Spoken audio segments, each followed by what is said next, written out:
Thank you to my Asbantium level patron Fallon Cortez for helping to support the channel. 2022 was a big year for Doctor Who. There were 3 final specials ending the 13th Doctor's time in the TARDIS before she handed the reins over to the surprisingly familiar face of the 14th Doctor. But as we head into 2023, I feel like it's important to reflect upon just how big that year will be for Doctor Who. Not only is it the 60th anniversary of the show itself, but it's also the start of a significant new era, one that promises to propel Doctor Who back into the stratosphere, along with paving the way for a successful and sustainable future. So I thought it would be fitting for my final video of 2022 to be a bit of a mini retrospective, along with a look ahead at the treasures to come next year and beyond. And naturally, expect spoilers for future Doctor Who content. It goes without saying, but I just thought I'd state it explicitly because there's always someone who doesn't have that common sense. So with all that out of the way, let's ring in the new year. The biggest year for Doctor Who, in recent memory at least.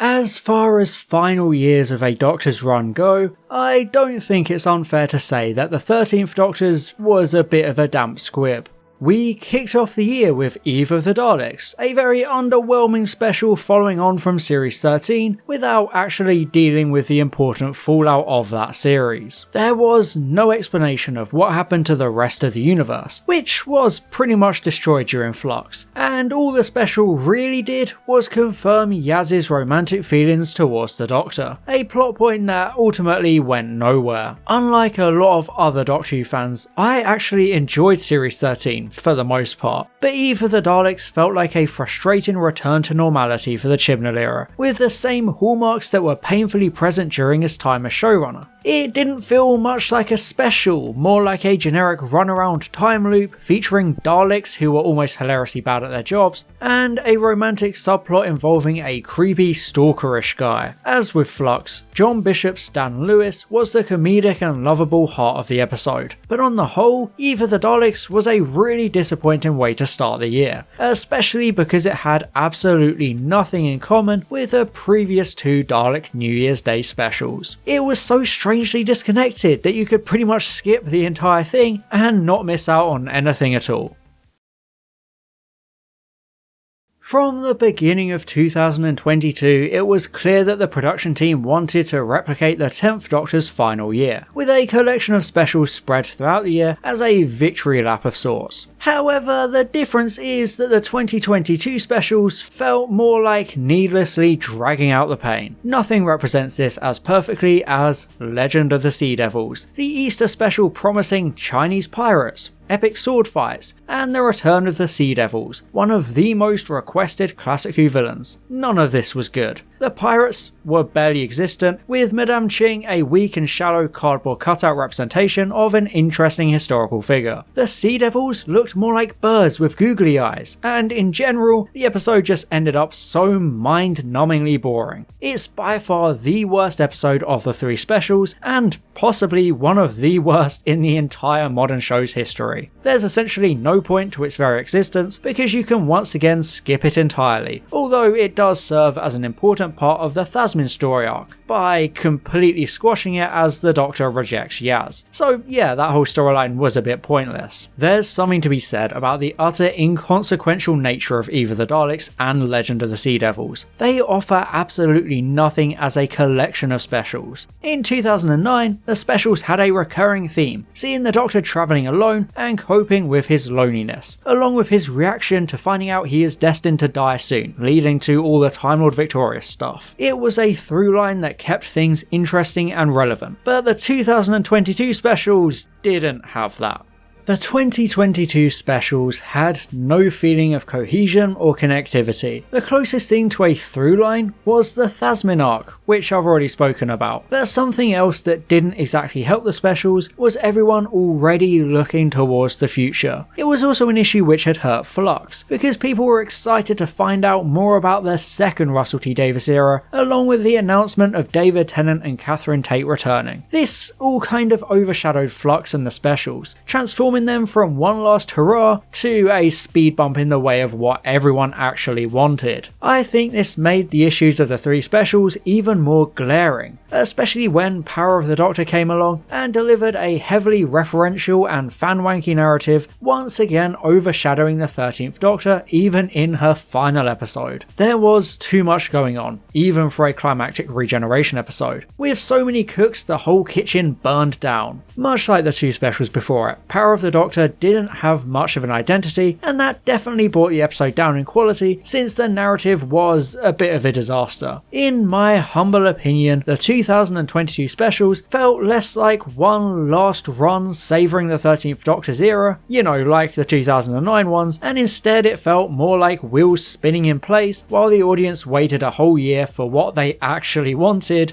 David Tennant. I've never exactly been shy about my personal disdain for the choice to bring David Tennant back in the lead role, especially as a whole new incarnation. I won't go into it all again, since I don't like to beat dead horses any longer than I have to, but I personally find it a cheap nostalgia pop to try and salvage Doctor Who's dwindling reputation at the potential expense of its future success. However, it's undeniable that this casting has been incredibly successful at generating interest in the show once again. His return has already created countless headlines and sparked passionately positive fan discussion everywhere you look. Tennant's return has brought lapsed fans back into the fold, and there is a general widespread buzz about what's coming next. And despite my initial displeasure, it all makes a lot of sense. My good friend Joe Brennan made an incredibly popular video explaining how Tennant's return is a bridge of sorts, designed as a way to bring all those fans back and create a platform for Ncuti Gatwa's 15th Doctor to succeed without the baggage of the Chibnall era and its tainted reputation. It's a commendable move, and one I will freely admit I jumped the gun on criticising. It is obviously unfortunate that all this buzz about the future completely overshadowed the end of the 13th Doctor's era, but if anything, I'm just glad that there is excitement about Doctor Who's future at all.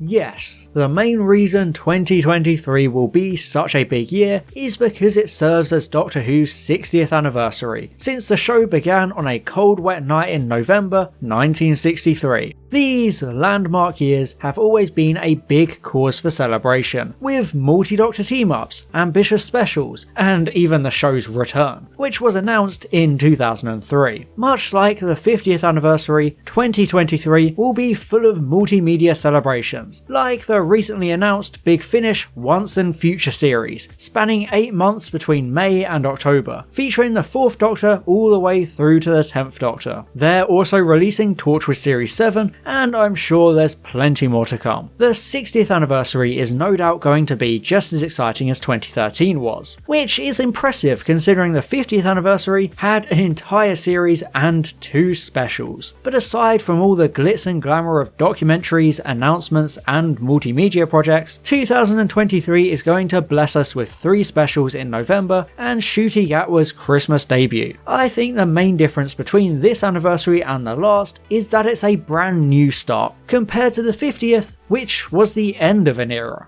2023 is the beginning of the second Russell T Davies era. Obviously, since it's an anniversary year, the 3 specials are going to overload on returns and fanwank, like the return of the Celestial Toymaker, a vastly popular Classic Who villain who immediately made an impact as one of the first humanoid villains to take the Doctor to the limit. Even though it is a return, it's a fresh one, unlike the Master or the Daleks being back for the billionth time. The same goes for obscure comic villain Beep the Meep, suggesting that even though it's all about fanwank, it's at least being taken in an interesting new direction, like Moffat bringing back the Zygons for 2013. And the return of the Noble family, along with the potential return of Mel Bush, round out what we know so far. So these 3 specials are already shaping up to be incredibly celebratory and self-referential. Of course, like I have always said, this could be a worrying direction to take, relying so heavily on the past, especially with the permanent new logo being almost directly lifted from the 70s. But I trust Russell T Davies to deliver 3 genuinely satisfying and standalone narratives. I do still have my concerns about starting an entire new era with a heavily referential anniversary year, giving David Tennant his third incarnation of the Doctor, especially because Gatwa's lack of availability could have been accommodated with a comic-style team-up without any specific main Doctor, instead bringing multiple out of their respective eras to deal with a threat relevant to them all. But that is just wishful thinking, and I'm not the multiple award-winning television writer with a number of acclaimed and successful projects under his belt. I mean, I wish I was, but I'm not, so let's face it, he knows what he's doing. It is a risk sidelining Gatwa to focus on Tennant and the past, especially when Power of the Doctor was already a big celebration of the show's history, but I do now believe my earlier fears were somewhat misplaced, since the marketing is still treating Gatwa like the next Doctor and keeping the spotlight firmly on him and the production of Series 14. We've already been introduced to the new companion, we've been told about a story about 1940s America, along with the hint of new Dalek designs. So fortunately I have been proven wrong, and the production team are definitely focusing on promoting the future rather than just Tennant's return. There's also the benefit of Gatwa's introductory story being a mere month after those 3 specials, so he'll be able to hit the ground running and usher in the return of yearly Doctor Who. It's no secret that the Chibnall era suffered from constant breaks and gap years. After Series 11 in 2018, 2019 was almost entirely Doctor Who-less, with only one special on January 1st, fans then having to wait an entire calendar year for Series 12 without any content at all, before having to wait even longer for Series 13. Everything was very stop-start, and the marketing was abysmal, to the extent that most of the general public had no idea the show was even on.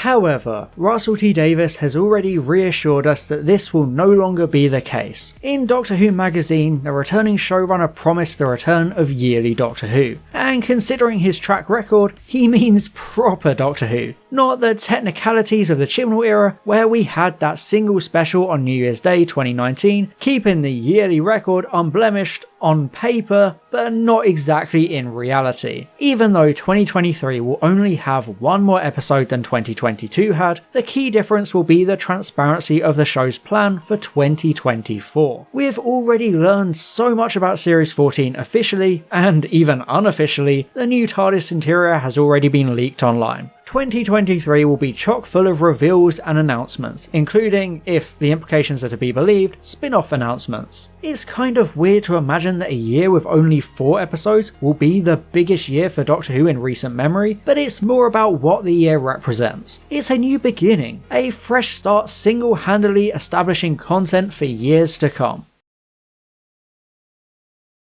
2023 is an especially landmark calendar year because it lays the foundation. We'll no doubt find ourselves smothered with information and goodies all throughout the year. Hell, we already know Doctor Who Confidential will most likely be returning under a different name alongside the trilogy of specials, which will alone set a precedent we haven't been blessed with for over a decade. This behind-the-scenes companion show was established alongside Doctor Who's 2005 return, flourishing under Davies before unfortunately floundering under Moffat, where it was cancelled after just his 2nd series in charge. But the return of a fully fledged behind the scenes show like this will bring a lot of transparency and excitement back to Doctor Who, since we'll get to properly see the inner workings of each episode and appreciate the effort that goes into them all. It's one of the benefits of Doctor Who's newfound bigger budget, courtesy of the big bad mouse. Whether this confidential successor is as fleshed out and detailed as the original or not, it's undeniable that the marketing machine will be in overload all throughout 2023, giving Doctor Who an incredibly large presence in the media, something it's been lacking for years now. Even if there isn't as much content as the years after it will have, 2023 is going to put all the pieces in place. We'll be given the indication of what's to come, we'll see the patterns unfolding and gain an understanding of the new style of marketing and presentation. All throughout the year we'll be given this information and announcements, and I wouldn't be surprised if there's some form of minisode made for comic relief in March, especially since we're already seeing the 14th Doctor's first adventure inside the pages of Doctor Who magazine. We get to witness an entire era taking shape before our eyes with delightful transparency, and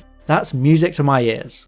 It's hard to deny that I have somewhat of a complicated relationship with the second Russell T Davies era as we discover more and more information, but I will admit that we have yet to see the jigsaw finished, so it's hard to criticise as heavily as I previously was doing, although I do still hold a number of reservations. However, I'm incredibly optimistic that Doctor Who is about to enter a new golden age full of fresh content and growing anticipation. Whether it's Big Finish, comics, or the show itself, 2023 will truly be a landmark year for Doctor Who, and easily the biggest in recent memory. Even though 2013 was arguably a more important year due to it being the halfway point to 100 years, the 60th anniversary will be just as vital because of its nature as a reset of sorts, for better or for worse. 2022 very much felt like it was limping along the finish line, and the show's stock had diminished so much that Chibnall himself didn't even know if it would continue after Power of the Doctor. But all the signs point towards 2023 being a bit of a phoenix year, breathing fresh life into Doctor Who with all of its announcements, celebratory content, and the overall structure and precedent it will put in place going forward. So if you're worried about waiting 11 whole months for another Doctor Who episode, you probably shouldn't, because there's plenty to eagerly anticipate before then. And of course, thank you for watching, and have a happy new year. See you in 2023.